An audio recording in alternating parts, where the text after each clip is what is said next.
much alive. If you hear those beautiful sounds, it means you're tuned in to the RBLR Bulls show, where we talk about everything USF athletics related. And it has been an eventful week. We always say that, but it's always true, and this week is more true than ever. The USF football team had their bowl game. The men's basketball team played Alabama. The women's basketball team played Vanderbilt last week, and now they're playing South Carolina as we're talking. Not going too well, but we'll talk about that a little bit too.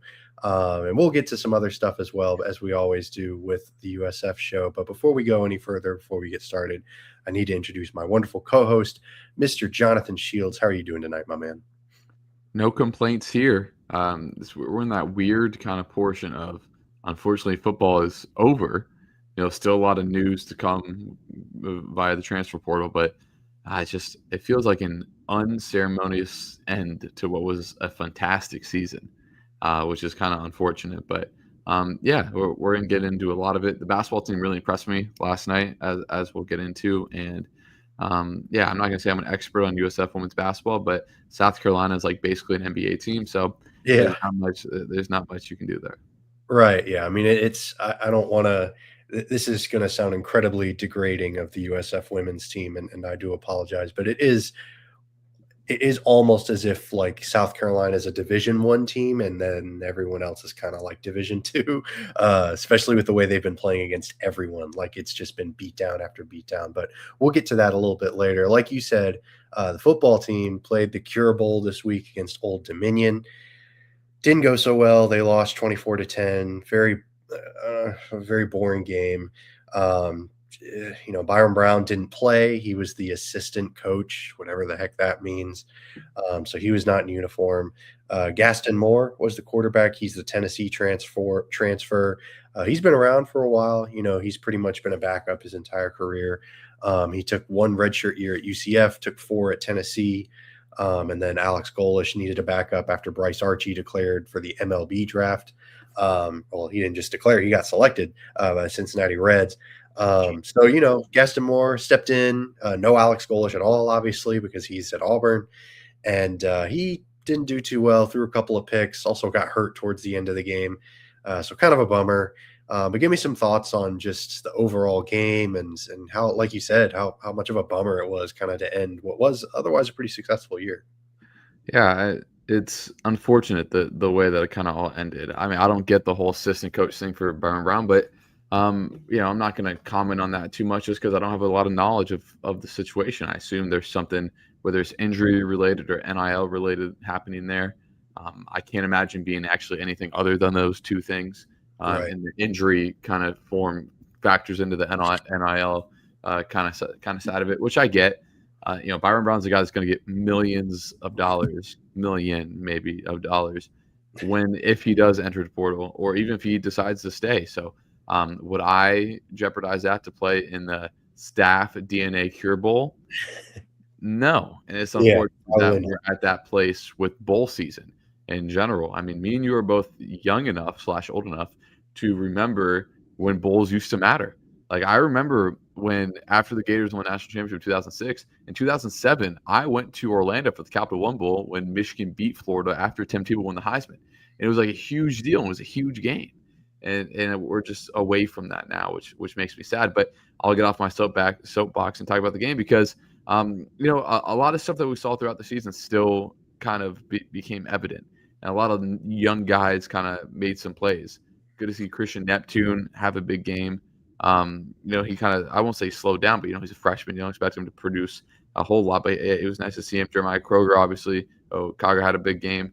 But it's just the last version of this Bulls team played the Saturday after Thanksgiving, if that makes sense. So, I don't want to put too much stock into the bowl loss, but it's really unfortunate. But this is the last time we're going to see Schuler and Harris and all these guys play because, man, those are two of the better linebackers in the country, not just in the American Conference, in the country. And nowadays, you don't really know if those guys are going to be sticking around at USF or coming to USF when they're seniors. So that's something I took away. It was like, wow, these guys have been fantastic all year, and we'll get into that a little bit later. Some accolades that they have gotten, but it's just sad to know that this team is just as good as Tulane, and they could be playing on Saturday in the college football playoff Yeah. instead of watching the Staff DNA Cure Bowl on a random Wednesday night in December. So it's a little Yeah. bit bittersweet. Not that they lost because of how good this team could have been.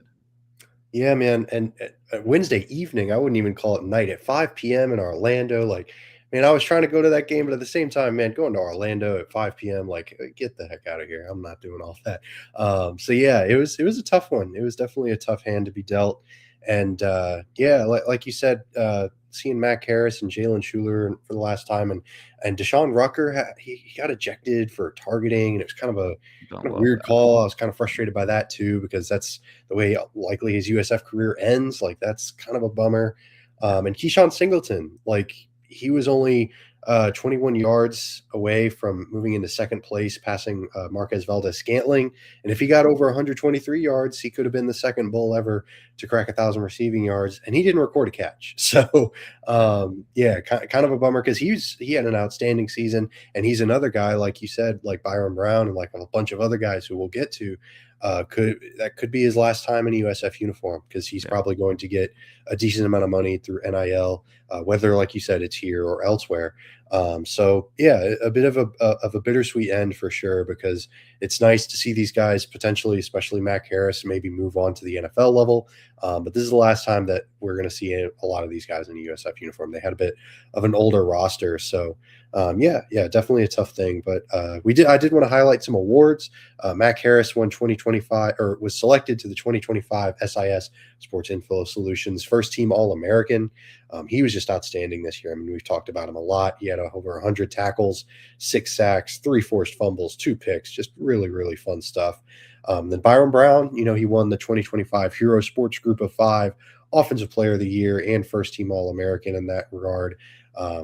Yeah, over 3,000 passing yards and over 1,000 rushing yards. That's really outstanding. So really fun. And then Connor McLaughlin, he also made that Hero Group of 5, but it was the third team, not the first team. So some really fun stuff there. A lot of awards to highlight. But yeah, I don't know. We'll see how this transfer portal thing goes, because Jarvis Lee, cornerback, and Fred Gaskin, the Dude, safety, they have both no already hesitation. announced they're entering the transfer portal.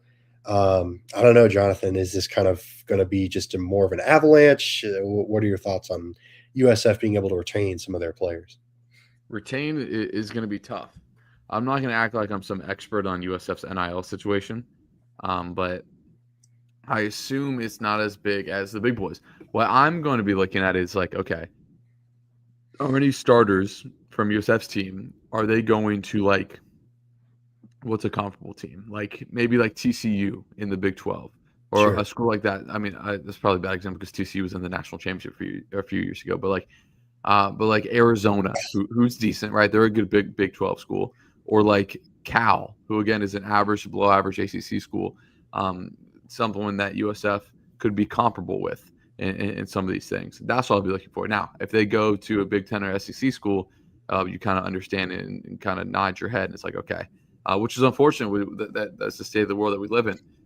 Like Brian Hartline I thought he was a really good hire. Now that's changed. I mean, he's not even really started yet, but I'll be interested to see what he does. I assume there's going to be a huge flux of people coming to USF via the portal. So there are a few guys that I would love to see 100% have to be kept.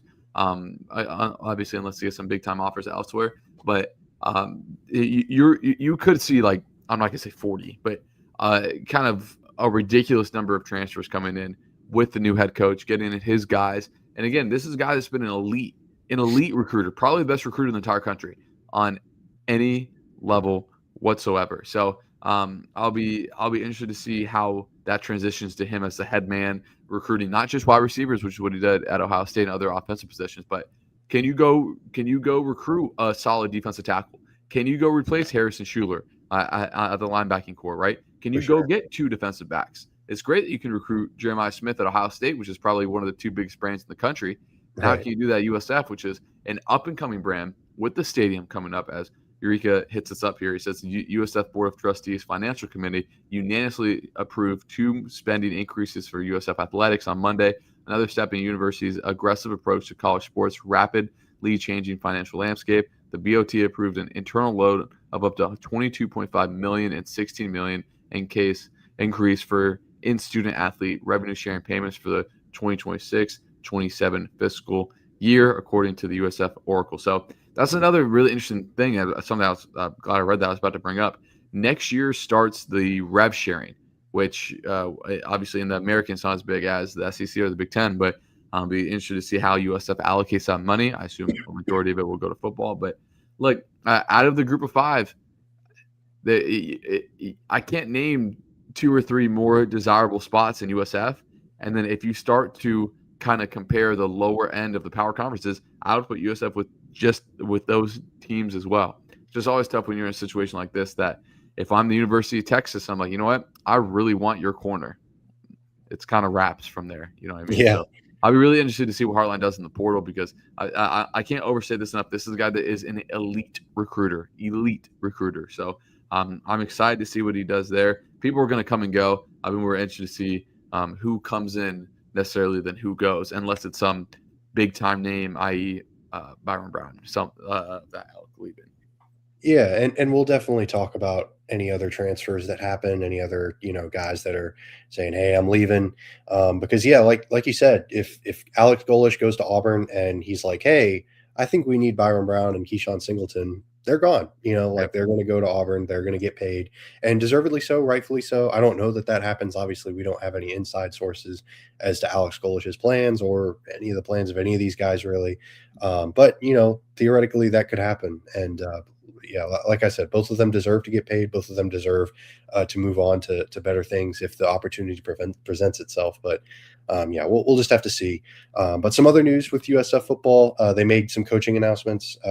Tim Beck announced as the offensive coordinator. He was the head coach at Coastal Carolina, the Chanticleers. I love their name. And he was fired there after 2 straight 6-6 seasons, which I thought was kind of interesting. But they are playing in the Sun Belt Conference. The expectation there is probably that you have a bit of a better record than that because you're in such a weak conference.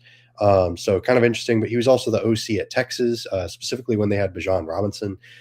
So he's kind of had some ups and downs. He was also the OC at Ohio State. So there was kind of some interesting influx there.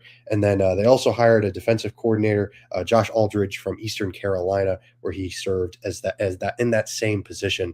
So Heartline filling out his staff. I'll be curious to see what offensive changes they make because, clearly the past few years with Golish, they've had the up-tempo pedal to the floor offense. I'll be curious to see if they maybe stick to that, if they run more of a hybrid approach where maybe they push the pedal a little bit, but sometimes lay back a little bit. I don't know. We'll see.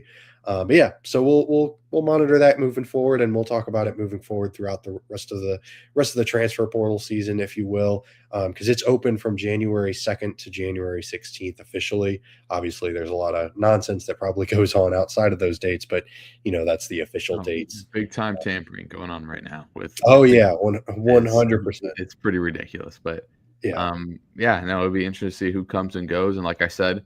USF fans watching, don't freak out when there's a mass exodus to the portal. Really kind of hone in on who Heartline brings in. And getting an offensive coordinator that has experience at Texas, which there's no bigger pressure as a coordinator to be an offensive coordinator at Texas, by the way. Right. So, it'll be interesting to see what happens. Yeah, man. And yeah, like you said, just because there's a max exodus, that doesn't mean that there can't be a mass entrance, if you will. Yeah. I don't know if that works, but yeah, like they'll replace all these guys. They've got, like we said earlier, a pretty decent NIL budget. They definitely have one of the best in the American Conference. So yeah, like we say, we have no doubt that they can replace these guys and still field a very competitive, very good team. And next year, like they were supposed to play Alabama bailed. So that's one less. Yeah, kind of cowardly, but at the same time, what are you going to do? But at least now they don't have to play Alabama, I guess. I mean, I was kind of looking forward to it, but what are you going to do? But speaking of Alabama, the men's basketball, we'll talk about that a little bit. They played Alabama yesterday, Wednesday night. Didn't go. It went about as well as I expected, as well as you probably could have hoped. Realistically, they lost 104-93. So it wasn't, they didn't wasn't a nail biter or anything like that. But at the same time, they didn't get the breaks beaten off of them. Isaiah Nelson, my goodness, he had a monster game, especially in that second half. He was pretty much their entire offense. There was a point in the game where I think he had like, 15 second half points or something crazy, and the rest of the team had like 4 or something stupid. But yeah, he went 25 and 12. And then Ennis had 20 points as well. And then Oma Jaffo had 20 and 11. So yeah, I mean, Alabama is just such a good team. What were your thoughts on this game? I mean, Alabama, I mean, give me something on them because they have a great, phenomenal team. Yeah, I'm very familiar with Alabama, obviously. Look, LeBaron Philon, who's their guard, show me a better guard in the country. Like, there might be one or two. He's legitimately an NBA player, just playing in college. And this is something where NIL is kind of cool in the aspect that he was going to be a late first round, early second round pick. And 5 years ago, he goes to the draft. And he ends up like Troy Duval. I don't know why this is the first kind of point guard that was incredibly highly rated and then 5-star one and done. But someone like that, right? Someone that's in the G League, edge of the rotation minutes guy. And instead, he stays at Alabama. He's probably making a cool $2.5 million and is dominating this year. His whole thing was like, okay, how is his outside shot going to develop?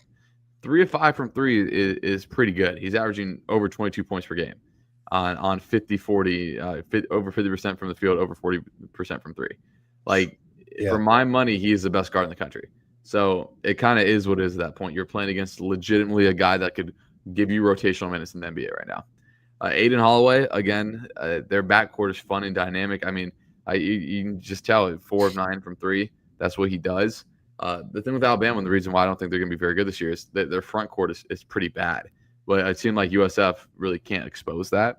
But what I was interested to see is how is USF going to score with them. We've seen USF go over 100 3 times going into this year. They've lived in the 90s a lot of the year. They beat Utah State coming in, which was just a huge win for them. Utah State's a good team. Like, Utah State is a team that has perennially been in a tournament, right? So it all goes back. It's like, okay, what's your expectations for this group? If your expectations is for them to get an at-large bid at the NCAA tournament, first of all, I'd tell you to adjust your expectations. Right. Secondly, I would tell you that, okay, this result's probably not, going to float your boat. If you think that they could be a top 4 seed, closer to 4 than 1 in the American, which I think that they will be, this is a result. You're like, wow, like, we went to Tuscaloosa.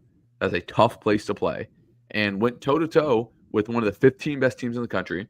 And we've showed that, okay, LeBaron Philon is legitimately going to be a lottery pick this year. But look at their other guys. Aiden Holloway had over 20 points. But look, you're looking at the rest of the roster. I mean, they didn't have a front court guy score, in double figures, right? So I'm just trying to take away some positives. But you're within 10 points when you shoot under 40% from the field. Like, that's hard to do. That proves that USF, kind of found other ways to score. But yeah. I mean, you mentioned all the names offensively, and they were all really good. But it's always good to play these games when, look, USF doesn't have Alabama's full attention. I can promise you that. But it's always good to see a team like USF be able to compete with some of the big boys when, the way they started the season really didn't inspire me, if I'm being completely honest. I'm not going to act like VCU is some trash team, obviously, but there were some games in there that you would have liked to see kind of a different outcome. But I think that USF, I'm not going to say like 2 years ago when they ran the table in the American and almost got an at-large bid to the tournament, but I fully expect this team to be top 4 in the American, and I think the game against Alabama kind of solidified that, if you will. Yeah, man. It was definitely a much more encouraging effort than I think I expected. I was a little bit more down on them, like you said, going into this game because, yeah, the VCU game was tough. Like, taking that loss was not great. But they did have they also had kind of a narrower than I expected win against College of Charleston, 81-75 last Wednesday, and that was kind of discouraging too because they were favored by 15 points, I think, and it kind of came down to the wire a little bit. It was definitely not a closer game towards the end of the game than I think anyone would have liked to see. So, yeah, seeing them be able to hang tough with Alabama, despite, like you said, having a really rough disparity in field goal and 3-point field goal percentage. There was a pretty big gap there. Turnovers too. Even free throws. USF usually dominates the free throw game whenever whoever they play, but Alabama managed to get to the line quite a bit. So despite all of that, they still only lost by 11. That's actually pretty encouraging. So yeah, some really fun stuff. And moving forward, they're going to take on UMBC. They're coming to USF, so we'll see how that goes. But moving on to the women's basketball team, because they've had an eventful past couple of weeks too. They took an L against 13th ranked Vanderbilt, 87-58. Not great, but it happens. Vanderbilt's really, really good. Michaela Blake's had 19, 6, and 3. And Sasha Washington had 16 and 6. I mean, it's just a really, really good team over there at Vanderbilt. And USF, they just couldn't get much going. Kate Davidson couldn't really get much going there. She only had 9 points, but Stephanie Ingram had 23. And Yor Maputo is tied for 11th in the nation in offensive rebounds per game. So, there's still some bright spots on this USF team. And obviously, we mentioned the beginning of the show, they are losing to South Carolina right now. It's cool they hosted them, though. What's that? It's kind of cool they hosted. Yes, absolutely. I mean, that should draw a bit of a crowd, because that's a pretty big time opponent. And not to cut you off, but again, I'm not gonna act like I've been incredibly tuned into USF women's basketball. They have played a gauntlet this year. Yes, UCLA, UConn. Yeah. South Carolina. Like what? I know USF made the tournament last year. Duke. Yeah. So I love to see this because when you go play, no disrespect to Wichita State on January 17th, but when you go play that game, it's like, okay, look who we've played. You know what I mean? Like they should handle people in the American. Like this, the expectation is a little bit different than for men's basketball. And it should be that, okay, we made the tournament last year. This should be a year we should be looking to capitalize on that. They don't return a ton from last year's team. They return some, but not a ton. But I don't know. I like to hear your perspective on it because when I see that, and when I know they beat Duke, I know they played UConn earlier this year. I didn't know they played UCLA. I didn't know they played Vanderbilt. I mean, that's 4 top 15 teams and 3 top 6 teams. I want to say that's pretty legit.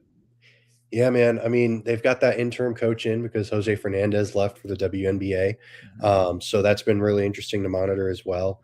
But yeah, like you said, man, it's so encouraging to see really across the board, frankly, USF just not being afraid to just, hey, let's go play some really big time teams, because what do they have to lose, right? Like, what do they have to lose? They aren't expected to win these games anyways, and they're playing in the American, so they might as well ramp up and try to be, playing better for their conference games, so then when they play North Texas or Wichita State or whoever, they'll be a little bit more prepared. They won't be coming in cold after playing no-name schools for a few weeks. They'll be coming in hot and they're going to be ready and reared up and go, it's really cool to see. And it's encouraging. And like you said, it's just so much better than the alternative of just watching them just either blow out or barely beat teams that they should be beating anyways. So the women's basketball team, man, they've got some really, really tough games, obviously, to start the season. But at the same time, they're in good position to do some real damage in the American Conference and maybe even make some noise in the tournament because they've got some really cool stuff. They've got a really good roster and we'll see how the interim coach does if she continues to have that label or maybe if they just offer her the permanent gig if things go well this season. She's been around for a while too. She was working under Jose Fernandez for a long time, so that's going to be really interesting to see as well. We'll see. But moving on to the softball world, I know we haven't really talked about that world too much, but Ken Erickson inducted to the NFCA Hall of Fame. I wanted to give him a shout out. So it's the National Fast Pitch Coaches Association. For those unaware of the NFCA, it's not the National Football Conference Association. No, it's not that. But it's really fun. It evaluates a coach's career achievements, influence on players, contributions to the sport, a whole breadth of things in order to induct someone. And it's basically the main organization for softball across levels. Like it's not just college, it's high school as well, travel ball. So it's really fun. And he's, one of USF softball's all-time winningest coaches, over 1,100 wins, 17 NCAA tournament appearances, super regionals, and the College World Series. He's just been a mainstay. He's also one of the main Team USA softball guys. So he's been around for a while. And so it's really cool to see him get that recognition. So I was really excited to see this because, I had heard, I can't, like you say, I can't pretend to be an expert on softball or anything, but even I had heard of Ken Erickson. Like he's kind of been a mainstay in the local circles. So any thoughts on that, or any other, shout outs you want to give to Ken Erickson? It's fantastic. Anything you kind of get inducted to a Hall of Fame of anything. I don't care whether it's fast pitch softball or whatever. It's an incredible accomplishment. Like you said, I'm not going to sit here and act like I'm an expert on anything related to USF softball, but like I said, anytime you're in any sort of Hall of Fame, it's a I won't say a big deal, it's a monumental deal. So congrats to him. And I know softball, they don't start till probably March-ish, probably. So, but yeah, look, it's cool that you're kind of putting that note because, and I know this is kind of a broad jump to take from talking about someone in the Hall of Fame for softball. USF has really bought into their athletics. It speaks, and I'm not saying they never were before, but I'm saying it's not just football that they're kind of bought in for. When you see the type of scheduling from women's basketball and men's basketball, I mean, look, they're in the battle for Atlantis. Like that's a pretty big, Thanksgiving week tournament. So it's not refreshing to see, but it's cool when you see and all you hear about, and rightfully so, is Ohio State, Oregon, Texas, Georgia, Alabama, and the NIL money. But hey, look at USF right here, doing in their kind of power on the Group of Five level what very few Group of Five schools are doing, and across multiple sports, not just one. Yeah, man. I mean, absolutely. And the softball team has always been great. I mean, it's sort of like the women's versus the men's basketball teams. Like softball's always been better than baseball, and that's just kind of how it's been as I was growing up. Like the softball team was always, doing a lot better and making NCAA tournaments and whatnot. So I always thought it was kind of fun and kind of interesting and kind of cool for USF. They have a really good, like you said, a really good athletics department across it's not just football, it's not just basketball, it's not just these specific sports, the big sports that make all the money. It's across the department. So that's been really cool to see. And speaking of, we want to hit on some things. We're going to talk about a little bit more as we progress throughout the holiday season as well. USF lacrosse, their 2026 schedule got announced. Their season begins February 7th. So that'll be something fun to watch. And in men's soccer, someone got drafted by the MLS, by Charlotte, FC Charlotte, Jaheim Wickham. Oh my goodness, my apologies. He was drafted in the 3rd round. So that's pretty cool. I wanted to give him a shout out because, hey, it's a USF Bull making the transition to the professional level. And then in volleyball, shout out to star player Maria Clara Andrade, who earned All-American honorable mention by the American Volleyball Coaches Association. That's a pretty big deal for them. Shout out to her, had a great season. And then finally, last but not least, certainly, track and field, their indoor season begins January 17th. The men's #1 in a preseason AAC poll. So they're expected to win the conference. They finished national runner-up at the 2025 NCAA Indoor Championships. One of the best finishes in program history, obviously. And the women's, no slouch either. They're expected to finish #2. That's where they come in the preseason AAC poll as well. We'll get into specifics there. We've got some really cool stuff to talk about moving forward with the USF Athletics Department. Definitely stay tuned and keep up with us because we'll be back with more episodes throughout the rest of the year and into 2026, obviously. So stick around. And thank you to my co-host, Mr. Jonathan Shields. I really appreciate you making my job incredibly easy. We'll see you all next time. But until then, and as always, go Bulls. Go Bulls, baby. Thank you for tuning into this presentation by RBLR Sports. On your way out of the stadium, please remember to like and subscribe.